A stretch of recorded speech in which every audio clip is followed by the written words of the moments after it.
The church today loves to talk about grace, and that's great, we should. But I heard John Bevere say one time that we've undersold grace. We as a church have undersold grace. The way that we talk about grace does not give a good enough representation of what the grace of God really is and how powerful it really is. I'm gonna put this in terms that make sense to me, and hopefully this makes sense to you too. Safety in NASCAR absolutely blows my mind. I don't understand how these guys can drive around in cars, hit a wall at 200 miles an hour, and walk away without even a scratch. One of the more important safety features in NASCAR is called the HANS device. It stands for Head and Neck Support Device. This is a device that sits on their shoulders and connects to the back of their helmet to keep their head from whiplashing if they get in an accident, right? I don't know who invented it. I don't know when they first started using it. To me, I first started hearing about it probably about 20 years ago.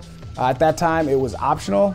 Old school drivers like Dale Earnhardt didn't wear that. They didn't even wear the full helmet. Now, I don't know if that would have saved his life when he got in that crash at Daytona in 2001. But after that, NASCAR made the HANS device mandatory. Every driver had to wear it. Most of us, I think about grace as like a HANS device, a safety feature. Like we have it with us so that if we mess up, if we get in a crash, we're okay. God's grace saves us. And it absolutely does that. God's grace does save you when you mess up. But it's so much more.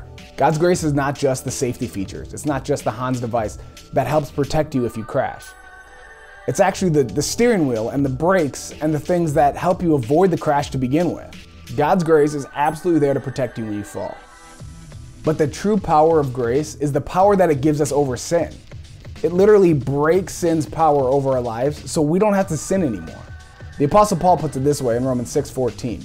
It says, "For sin shall not have dominion over you, for you are not under law, but under grace." When we talk about grace as just a safety net when you fall, we undersell it. We take away so much of its value and power because grace is not just there to catch you when you fall. Grace is there to stop you from falling in the first place.